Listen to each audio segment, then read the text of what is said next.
भी यहाँ पे तैयारी कर रहे हैं या फिर तैयारी करने की चेष्टा कर रहे हैं अभी, उन सभी के लिए यहाँ पे एक संवाद यहाँ पे रखा गया है और उस संवाद के लिए मैं यहाँ पे उपस्थित हुआ हूँ। बहुत ही अच्छा लगता है। सर्वप्रथम मैं यही कहना चाहूँगा कि यहाँ पे मैं आया बांसवाड़ा नगर में और जब यहाँ पे भवन निर्माण का कार्य देखा, फोटो मैंने ऑनलाइन देखा था, उससे ही लग गया था कि कितना भव्य निर्माण यहाँ पे किया गया है। बहुत ही ज़्यादा अच्छा लगता है जब हमारे क्षेत्र में इस प्रकार के कार्य किए जाते हैं। बड़ा पहले के ज़माने में घर का हो जाना वो भी बहुत बड़ी बात थी, और अभी इस क्षेत्र में इस प्रकार के हमारे जो क्षेत्र है, जिसको कई लोग ऐसे बोलते हैं कि ये तो वेस्टर्न राजस्थान, पश्चिमी राजस्थान ऐसा है, दोहरा धरती है, बट इतनी गो नहीं कहीं ढाणिया दूजो की गो नहीं भी ये ढाणिया रे बीचे अपन अगर ई तरीके रो अगर भवन आपने देखने मिले, पंचायत भवन देखने मिले, तो बीरे वास्ते सबों ज़्यादा धन्यवाद एमएलए साहब ने, और बीर बाद में ब्यूँ ज़्यादा धन्यवाद है हमारे बांसवाड़ा नगर जी का लोग है बांसभा ने धन्यवाद है कि बे आने चुनिया है, चुने अट भेजा है। और अब मैं सवाल में आऊँ कि ग्रामीण परिवेश है, प्राथमिक शिक्षा 8वीं ओडी, तो बीर बाद में आगे क्या कंपटीशन प्रतियोगिता वगैरह हुए भी क्या टैकल करा। तो इस प्रकार के हमारे हम जिस एरिया से बिलोंग करते हैं उसमें क्या होता है कि एक परिवेश हम खुद के लिए बना के बैठ जाते हैं कि हम तो गांव के हैं, गांव वाली स्कूल में पढ़े हैं, प्राथमिक शिक्षा हमारी यहीं पे हुई है, वहाँ पे हम आगे जाएंगे, बाहर जाएंगे, पता नहीं किस तरीके के लोग होंगे, इंग्लिश मीडियम में पढ़े हुए बच्चे आते हैं, जो लोग कोचिंग वोचिंग करते हैं वो बच्चे आते हैं, इंग्लिश बोलते हैं, हम उनसे बात भी कर पाएंगे कि नहीं पाएंगे। तो ये जो भाव होता है वही भाव हमें सबसे पीछे ले जाता है। जिस किसी भी परिवेश में हो, सबसे महत्वपूर्ण चीज क्या है कि आपके पास अपने स्वयं के शब्द हैं, स्वयं के विचार हैं। जो भी इंसान किसी भी परिवेश में रहेगा, और खासकर जब इस परिवेश में रहेगा, ग्रामीण परिवेश में रहेगा, जहां पे आमतौर पर संसाधनों की थोड़ी कमी रहती है, अगर उस परिवेश से निकल के मान लो उस प्रतियोगिता को फाइट करने के लेवल पे अगर पहुंच गया है, तो वो ऑलरेडी उन सब से आगे हो चुका है। तो जो ये भाव है कि हम नहीं कर पाएंगे, हम पीछे परिवेश से हैं, या फिर गांव की शिक्षा हुई है, बाहर की शिक्षा नहीं हुई, सर्वप्रथम हमें इस भाव को ही त्यागना बहुत जरूरी है।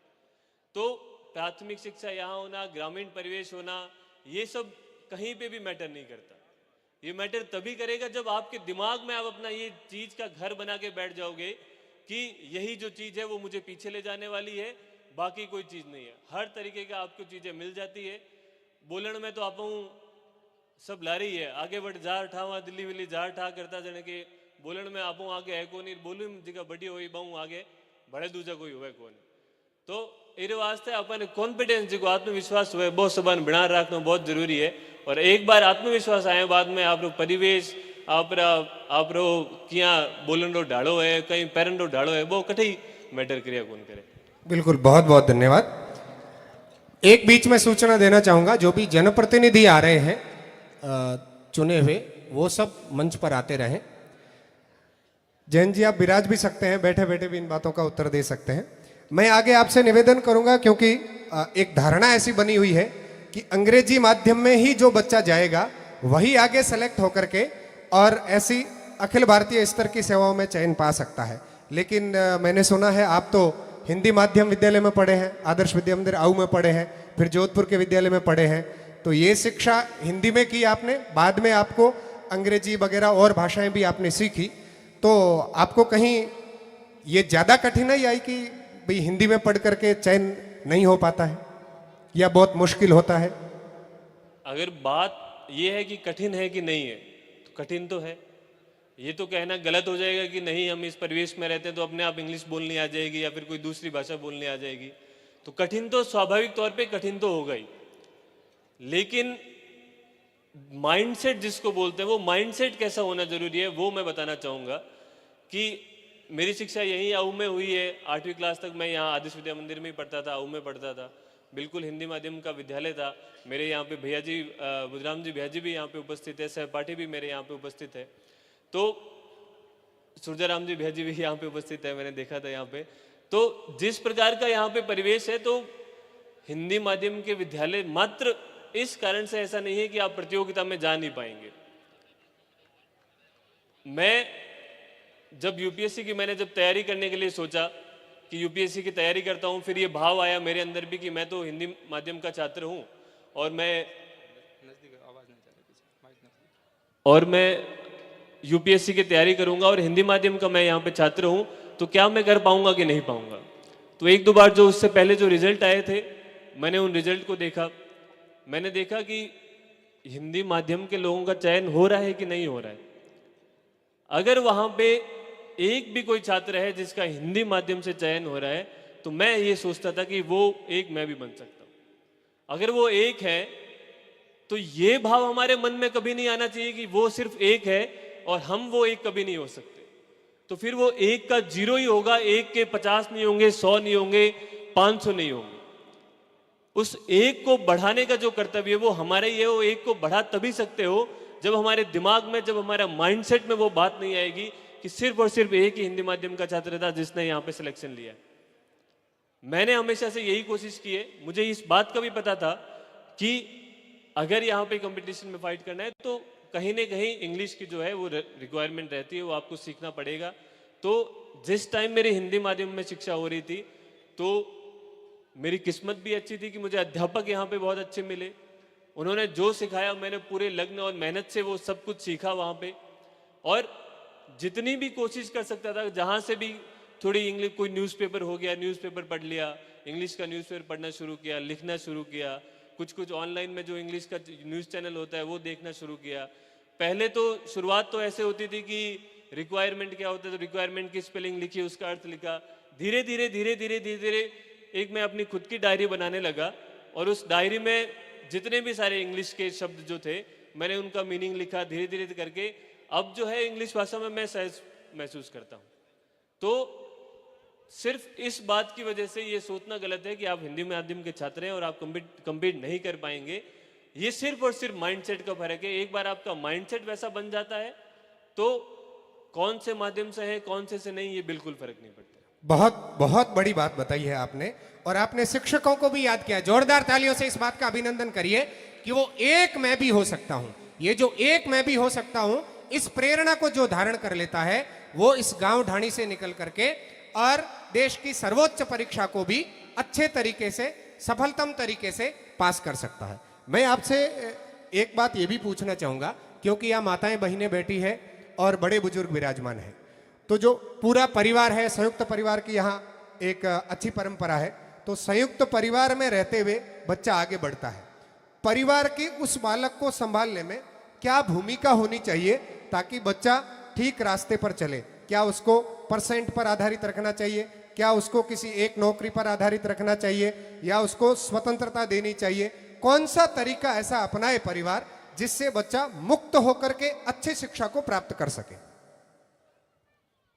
एक हिंदी में जिसको बोलते हैं परिपक्वता, तो माता पिताओं का, गुरुजनों का, सबका ये समझना जरूरी है कि वो परिपक्वता किसी छात्र में किस समय आती। आप 100% ये कभी नहीं बोल सकते कि ये अब परिपक्व हो गया, अब इसको छोड़ दें, अब इसकी मर्जी पे छोड़ दें।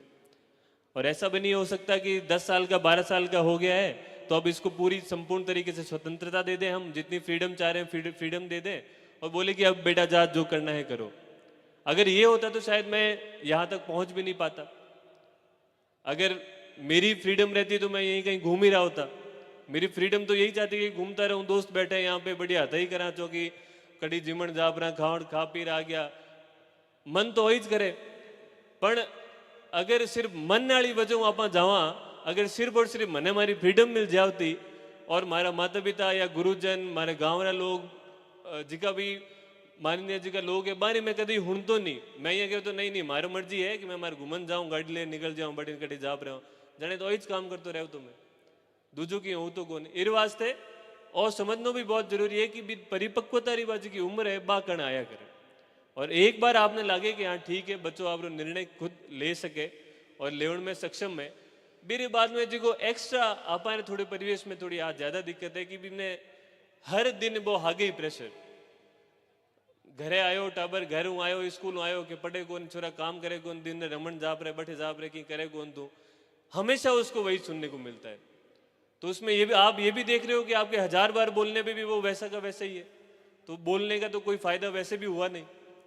तो जिस समय आपको लगता है कि परिपक्व हो गए हैं, उस टाइम बच्चे को सपोर्ट करना बहुत जरूरी है कि जो निर्णय लेगा एक बार निर्णय लो। मेरा हमेशा यही मानना होता है कि मैं सोचूंगा, जो भी कोई चीज मेरे को करनी होगी मैं सोचूंगा, और एक बार अगर निर्णय ले लिया मैंने, फिर मैं उसके बारे में कभी वापस नहीं सोचूंगा। इसलिए जिंदगी को जितना सरल बना सकते हो उतना सरल बनाइए, और निर्णय की लेने की जो क्षमता है वो बहुत आवश्यक है। एक बार निर्णय ले लिया फिर खत्म, क्योंकि यूपीएससी की एक ऐसी परीक्षा है जिसमें लोग लगे रहते हैं, सालों तक लगे रहते हैं, फिर सोचते हैं कि अरे हमें कुछ करना चाहिए कि नहीं चाहिए, क्या हम सक्षम हैं कि नहीं है। ये सब नहीं सोचना। अगर आपने सोच लिया है कि हमने यूपीएससी की, आरपीएससी की, जिसकी परीक्षा है हम उसमें जाएंगे, एसआई बनेंगे, जो बनेंगे, निर्णय ले लिया है तो डट के लगे रहना है, फिर उसमें पीछे नहीं हटना है। और उस निर्णय को परिणाम तक पहुंचाने की जो भूमिका है वो परिवारजनों की। आप सभी का, परिवारजनों का, हमारा सभी का यही कर्तव्य रहता है कि हम कैसे समर्थन देके, उनको सपोर्ट करके कैसे बच्चे को परिणाम तक पहुंचा पाए ताकि स्ट्रेस में ना आए। क्योंकि कई सारे बच्चों का हम देखते हैं कि वो स्ट्रेस की वजह से पढ़ाई नहीं कर पा रहे, कि घर से आज फोन आया। हमारे साथ में हम तो तैयारी करते थे, बच्चों के घर से फोन आने के बाद अलग ही उदास बैठे रहते थे कि क्या हो गया। घर वालों ने बताया कि नालायक है, कि काम धंधो करे को नहीं, बट बैठो मन कहीं था, जयपुर बैठो करे कहीं है। ए बातें देखते हैं, कोई सिंसियर बच्चों भी होने, वो भी थोड़ो सो उदास वो भी हो जाए करे। जने मेन आई जे कि आप बच्चों, आप बच्चे माते विश्वास रखो, वो अगर पढ़ाई कर रही है तो मेरे सपोर्ट करो, जितो समर्थन दे सको वो समर्थन देना बहुत जरूरी है। बहुत बहुत धन्यवाद। अभी अंत में दो बालिकाएं आपसे प्रश्न पूछना चाहेगी, उसके बाद में अपना आगामी कार्यक्रम चलेगा। वो जो दो बालिकाएं प्रश्न करने वाली हैं वो आगे आ जाएं जैन जी से।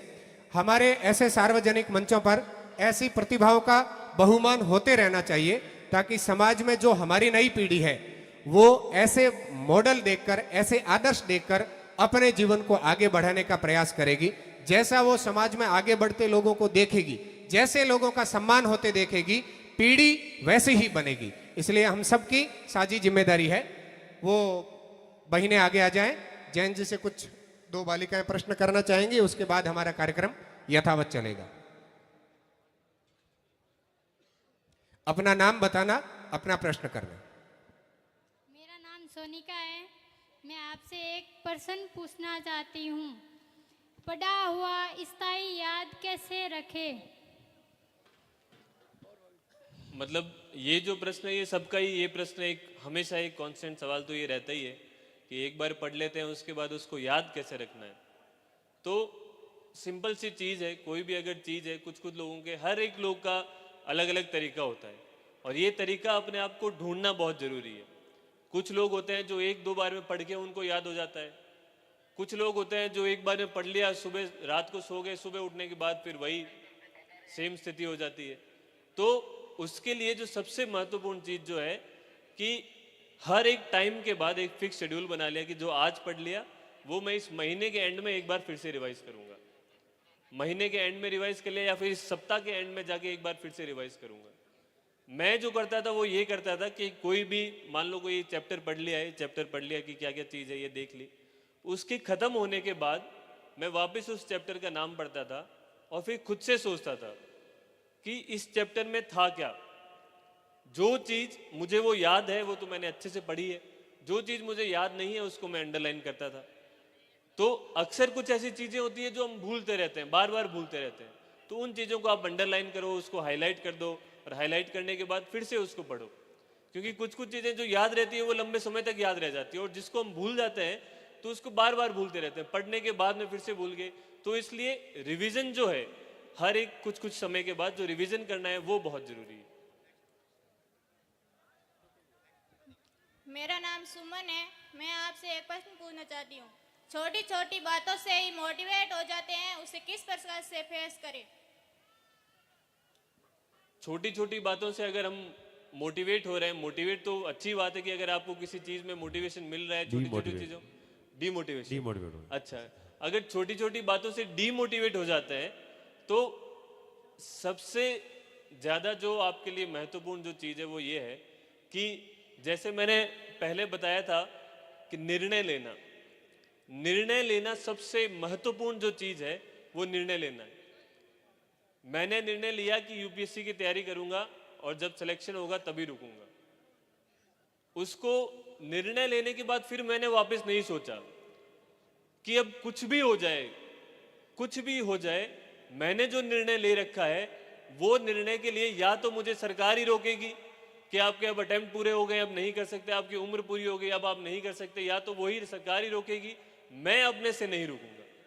तो अगर छोटी छोटी कुछ बातें आती रहती है, बहुत सारी बातें होती है, कभी कुछ प्रेशर होता है, कभी सीख नहीं पाते, कभी नंबर कम आ जाते हैं, कभी साथ वाले के नंबर ज़्यादा आ जाते हैं, कभी रैंक नीचे आ जाती है, ये सब बहुत ही मैं कहूँगा छोटी चीज़ है। हमारे दिमाग में जो है हमेशा जो एक बड़ी पिक्चर जिसको बोलते हैं वो हमारे दिमाग में रहना आवश्यक है। हमें पता होना जरूरी है कि सिलेबस क्या है और लास्ट में एग्ज़ाम कब है। हमें देखना है, हमारी प्लानिंग हमारे खुद के हाथ में होना जरूरी है कि एग्ज़ाम से पहले अगर मैं अपना सिलेबस कवर करके और बढ़िया तरीके से अगर उसको पढ़ के याद रख लूँगा तो उससे बढ़िया कुछ नहीं है। मुझे पता है कि आज मैं टेस्ट देने जा रहा हूँ लेकिन ये चैप्टर मेरा अच्छे से नहीं हुआ है, और अच्छे से नहीं होने का कारण ये है कि मैं कोई हो सकता है दूसरा चैप्टर कर रहा था। तो इसके लिए जरूरी ये है कि जो आपका प्लान है एग्ज़ाम को अटेम्प्ट करने का और एग्ज़ाम तक पहुंचने का और सारी चीज़ों को याद करने का, वो दिमाग में रहना चाहिए। और ये दिमाग में रहना चाहिए कि आप इसके लिए आए क्यों। अगर निर्णय लेने के समय आपका कारण बहुत उचित होगा तो आपको कोई नहीं रोक सकता। भले ही व्यक्ति आईएएस बनना चाहे, आईपीएस बनना चाहे, एमएलए बनना चाहिए, अगर ये सब बनने से पहले उनके दिमाग में है कि मुझे क्यों बनना है, और अगर क्यों जो है अगर उनका मजबूत है तो छोटी छोटी चीजें आपको कभी डिमोटिवेट नहीं कर पाएगी। अगर क्यों आपको कहता है कि मुझे लोगों की सेवा करनी है, लोगों के बीच में रहना है, जो बोलेंगे उनकी शिकायत सुननी है, गाली देंगे तो गाली भी सुननी है, उनके लिए काम करना है, अगर आपका क्यों जो है वो मजबूत है तो छोटी छोटी चीजें आपको कभी भी डिमोटिवेट नहीं कर सकती। हेलो, बहुत बहुत आभार। हम सभी के बीच में आईएएस श्री जैन जी चारण, एक बार पुरजोर तालियों के माध्यम से इनका अभिनंदन करें सज्जनों। हमारी एक प्रतिभा और बता रही है, आप भी। मेरा नाम वसुंधरा है सर। मेरा आपसे एक क्वेश्चन है कि पढ़ाई करते समय माइंड सेट किस प्रकार से रखे कि पढ़ाओ आप भूले नहीं। बहुत ही जरूरी सवाल है। सबसे बड़ी प्रॉब्लम ही यही है कि जो पढ़ लेते हैं वो भूल जाते हैं, तो अब करें क्या। तो उसके लिए जैसे मैंने पहले बताया है कि पहली चीज तो है जो पढ़ने से पहले का जो दिमाग है उसको आप कैसे कंट्रोल में करोगे। बाहर से जाके आए हम लोग, कहीं पे जाके आए, देखें बाहर में तैयारी वारी करते हैं कि देख रहे हैं चाय पे बच्चे बढ़िया चाय वाई पी रहे हैं, थड़ी माँ तो बैठा है, चाय पीवे, हताया करे, सिगरेटा करे, जिगी करे। अगर चीज दिमाग में रह गिर के यार है तो ठीक है बेटा मौज मस्ती करे, मैं अठार लाइब्रेरी मार बैठी हूँ, हूँ पढ़ाई करूँ, हम पढ़ाई की कर करूँ। अगर बात चीज सबों पहले दिमाग में रहेगी तो सबों पहले तो बिने निकालनी है बारे के पढ़ाई करने पहले री जी चीज है बे सब आप चीजें हट जानी चाहिए दिमागू। सिर्फ और सिर्फ फोकस रहना चाहिए। आप लक्ष्य कहीं है कि परिणाम में आपने पहुंचना है, वो आपने दिमाग में रहना जरूरी है जिस टाइम आप पढ़ने बैठ रहे हो। अगर बात चीज आपने दिमाग में है तो आधो काम तो बढ़ी हो गयो। मेरे बाद में जिके टाइम पढ़ रहे हो बी चीजा ने कॉन्सेप्ट ने समझना बहुत जरूरी है। अगर कोई भी एक चीज है कि मान लो विधानसभा के बारे में आते हैं पढ़ने लग रहे हो, विधानसभा कहीं है, फिर मैंने कितनी सीटा है, किकर प्रश्न पूछे, किकर जवाब देवे। अगर सिर्फ रटन लाग गया ये चीज ने एक रे बाद में दूजी जन बे चीज ने आपने रटिया कितनी चीज याद रही। लेकिन आप अगर समझो भी चीज ने कि अगर कोई विधानसभा बिनी है बटे 10 लोग बैठ रहे हैं, 20 लोग बैठ रहे हैं, तो बट कोई डिस्कशन होना जरूरी है, कोई संवाद तो हो ही रोई। अगर संवाद हो जन लोग प्रश्न भी पूछी जन हो सके, क्योंकि तो बड़ो सदन है, बड़े लंबे टाइम हो रही है, जन प्रश्न पूछन तो क्वेश्चन आर जिगन किया करे, वो क्वेश्चन आर भी राखी। तो हर एक चीज की बिनी है भी चीज रे ला रहे हमेशा एक लॉजिक रिया करे। तो भी लॉजिक ने जब आप समझ लो विधानसभा मान लो भिड़ भी गई तो अपन ये पूछना चाहिए विधानसभा बनी क्यों है। विधानसभा नहीं बनता जन काम चलतो को नहीं गई। हर एक गांव में गांव पंचायत अपन 2-3 गांव मिला पंचायत बन गई, पंचायत बनाना छोड़ दो, फिर बाद में आप एमएलए क्यों बना रही है, एमपी क्यों बना रही है, सीएम एमपी पीएम क्यों बना रही है। तो भी चीज ने समझण रही बहुत जरूरी है कि कोई भी चीज अगर बनी है फिर लॉजिक कहीं है, अगर वो लॉजिक आपने समझ आ गयो तो भी नहीं बस रटन की जरूरत कौन पड़े आपने। इस वास्ते हमेशा कोशिश करो कि आपने चीज़ों नो लॉजिक समझ आवे, और एक बार लॉजिक समझ आ गयो जन आप चीज ने भूलो कम, और फिर बाद में भी अगर भूल रहे हो जन बात रिवाइज करो। रिवीजन जी को है वही जैसे वो इम्पोर्टेंट फिर आगे की नहीं है, तो रिवाइज करता रहो, हमेशा दिमाग ने फ्री हो, जी की बाहर चीजें बाहर रखो, फिर बाद में लॉजिक समझ पढ़ाई करो जन आप कम भूलो, और फिर बाद में रिवीजन भी आपने कम करना पड़े। बहुत बहुत आभार। एक बार पूरा सदन तालियां बजाए सजनों, पुरजोर तालियों के माध्यम से आईएएस श्री जयंत जी आसिया चांद साहब का आप सब लोग आभार व्यक्त करें। बड़ी सुंदर बात है, हर एक प्रश्न का जवाब आपने यहाँ से विधिवत रूप से दिया है। एक बार पुनः बहुत जोरदार तालियां उनके स्वागत